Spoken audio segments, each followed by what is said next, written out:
Hello mga ka-offloader! Mga iyong buntag, magandang araw, maganda sa lahat. Kumusta mos? So ito naman tayo unang araw sa ating pag-trade sa Pilipinas market. So usapan na naman natin yung mga top gainers sa open market. Meron tayong Ali, FEX, ICT, FGen, Sibopac, GFC.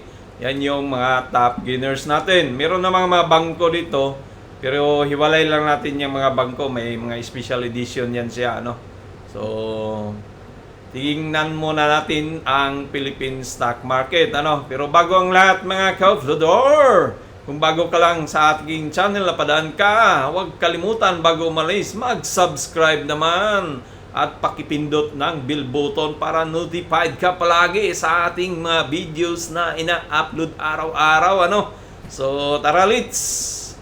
Ang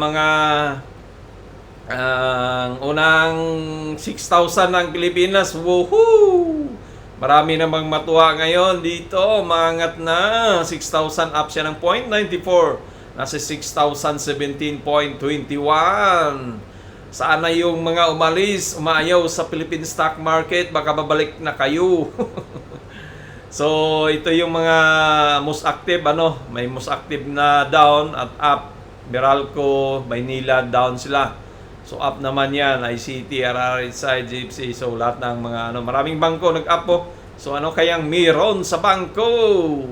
Nung Friday pa yan sila, umaangat, So, MBT, umaangat pa rin. So, top gainers, almost advanced. Tugs, mahataw pa rin si Tugs. Kaya mayroon kay Tugs, nag 3 billion, 3 million ang value.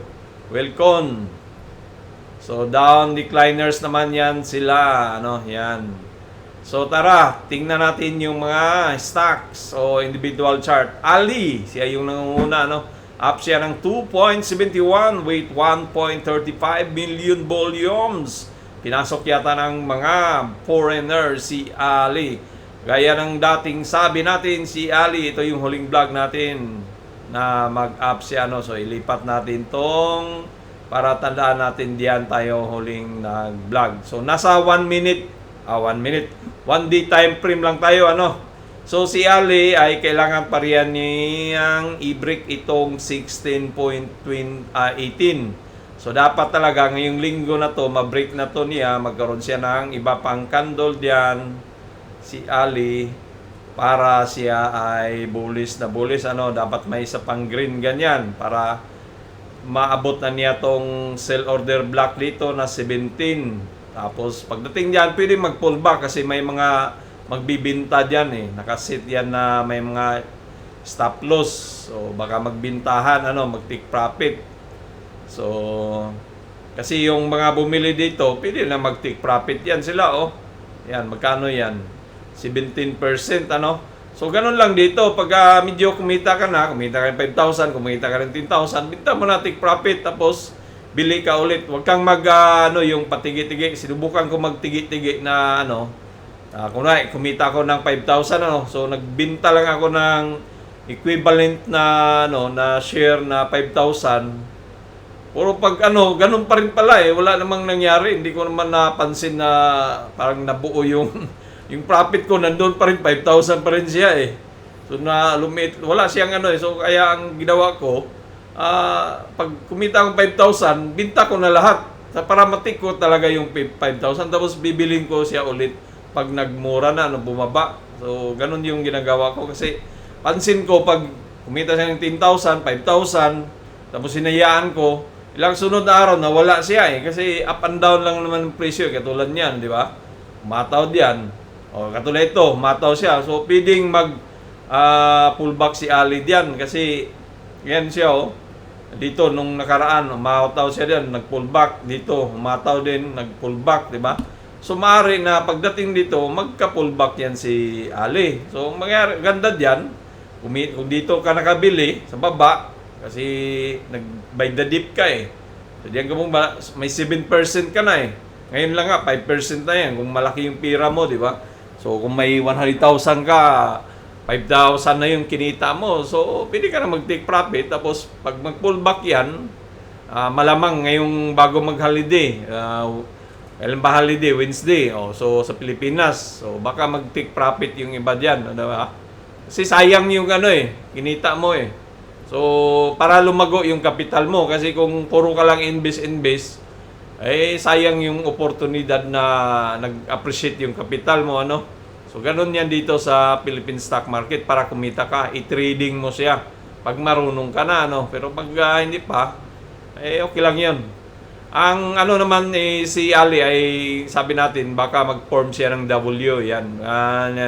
Ganyan, W. Target price ni Ali is 35, 26, 34, 37. So punta naman natin si EPX Mining. So ano bang ginawa ni Mining? So dito yung huling vlog natin pero wala, hindi sinunod. So lipat natin to dito, yan siya, ganyan. So ito si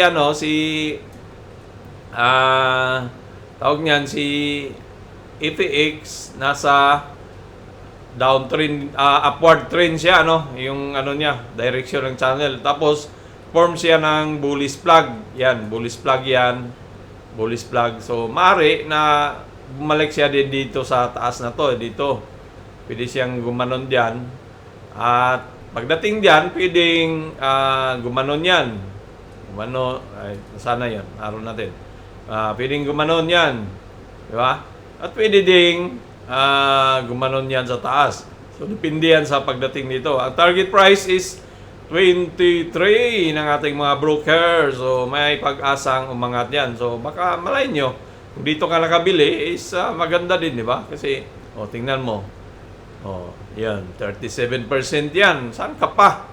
Ganun lang yan. Basta tiyaga lang dito sa APX o sa Philippine stock market, Pero ang diyan na kailangan ng pira ilagay mo dito, hindi siya gaanong ginagamit mo. Surplus, kumbaga. O kung nag-iipon ka ng every month ng 10,000, 5,000, ibili mo sa Philippine stock market.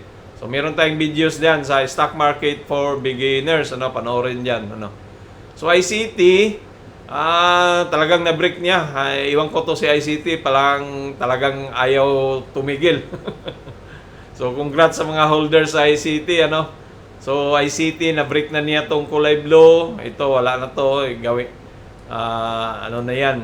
Wala na yan. So, ito yung maging support naman natin. So, wala tayong resistant. Ito yung resistant na isa.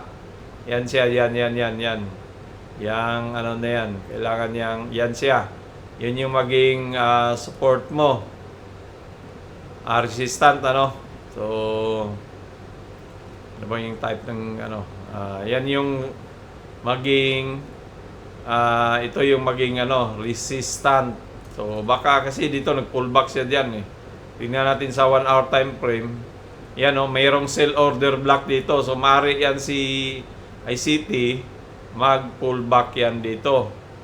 Tapos mayroong support naman diyan, pwedeng mag-bounce back agad. Pwedeng maganon-ganon lang yan si ICT, Ganon yung mangyayari niya.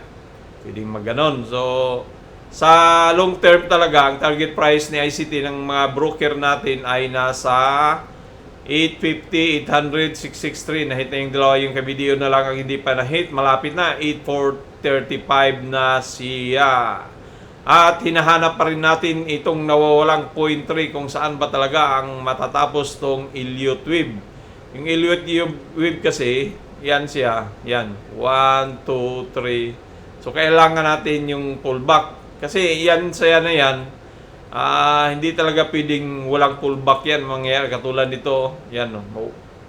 Meron talagang ganyan yan Kasi medyo mahal na yan siya. So, ang mga diyan, yung investor na mga foreigner, kung mayroon mga foreigner dito, maliit lang kasi, 87,000 So, duda ko kung may foreigner, mga paunti-unti lang yan.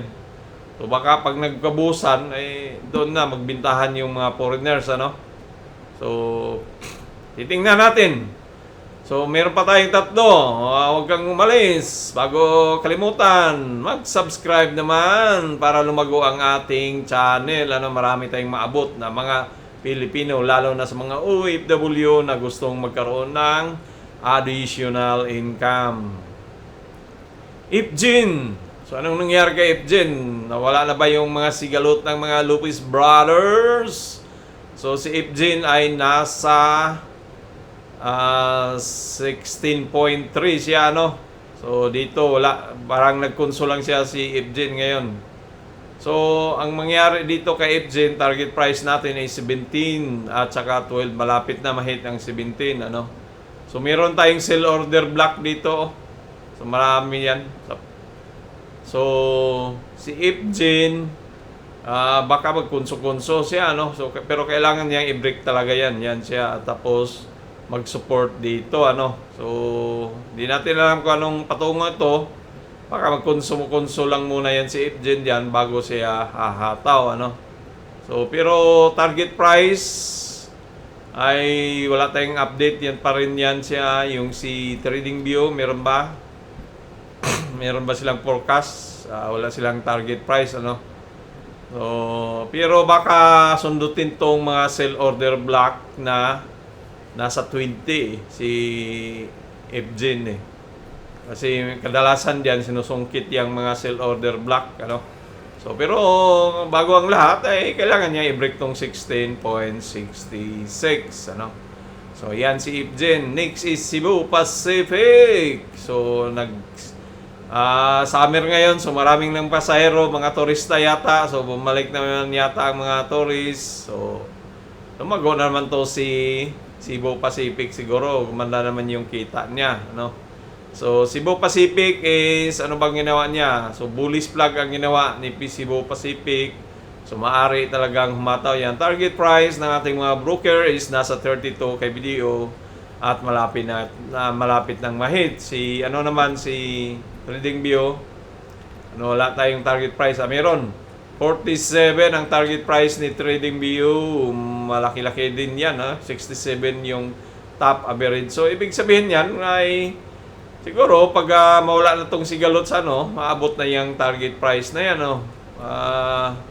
So bullish dahil ito hiniram natin yan, dinala doon sa taas, naging 50. So maaari pwedeng umabot doon yung target price ni TradingView na 57, ano?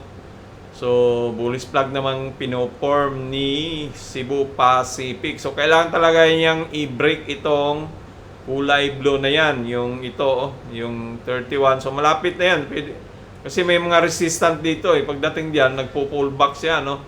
So pwede niyang i-pull back yan si Cebu Pac dito. Ganun, eh. Baka magkonsumo na yan diyan siya. So kailangan ni Cebu Pac talaga bukas o 3 araw magkaroon pa ng another blue at pwedeng green, at kailangan niyang i-break itong 31.55 para talagang hataw siya sa taas, ano? So kung ako dito, pakiramdaman ko muna itong ma-break to ni Cebu Pacific kasi may sell order block dito, eh. So maaari yung presyo diyan mag-pull back na naman pagdating sa pula na yan. Now we have JFC, yung mga alaga ng taong bayan, langhap, sarap, ang Chicken Joy. So, ang balita kasi nito ni JFC is, tawag niyan, maalis siya sa blue chip. So, maging small cap na lang siya, no? Pero although, malaking company naman to. So, ang ginawa kasi ni Jollibee ngayon, ang trend niya ay downward, eh. So, kailangan talaga magbago si Jollibee, ng trend. May hawak tayo, nasa 211 tayo, maliit lang naman. So, target price ng ating mga broker from 285 to 185, bumaba, no? Si Bitterbank, 300 to 80 naman kay Cole. So, target price ni TradingView to confirm ay nasa 223. Pinakamataas niyang target price is 301. So, katulad kay Metro. So, long term, sa ngayon, si Jollibee, kailangan talaga niyang i-break itong kulay blue na yan, ng 141, para babalik siya sa taas. Mayroong imbalance dito, yan siyang kulay blue. Walang buyers diyan, ano? So puro sell yan, imbalance. So ibig sabihin, pag nag-break to niya itong 141, hahataw yan si Jollibee kasi walang pwersa diyan na no. So dito pwedeng mag-pullback diyan pagdating kasi may sell order block eh. So baka babalik ulit. So balay natin kailangan makabawi si Jollibee sa second quarter, gaganda yung kanyang income. So ang mangyayari diyan, magmahal si Jollibee ng presyo ng Chicken Joy paa. So ibale, ganun talaga yan ang buhay, tuloy-tuloy lang. So, yan ang pananaw natin kay Jollibee. Long term, mataas naman. Kung babalik si Jollibee sa ating channel, ay malaking bagay yan, ano, di ba? So, titingnan natin kung saan to si Jollibee. So, although namigay naman siya ng dividends, meron naman siyang binibigay na dividends, ano? So, next na dividends is November ang kanyang bigay, ano? April. So, November naman sunod na bigayan ng kanyang pero tumaas na yata, 143, magkano ba nung nakaraan? Parehas lang din pala, maintain lang yung dividends ni Jollibee. So, okay lang yun. Habang naghihintay tayo, ipiso kada sahod, magbili-bilip tayo paunti, ipiso cost averaging na lang natin to para didikit tayo sa kanyang presyo. Ano?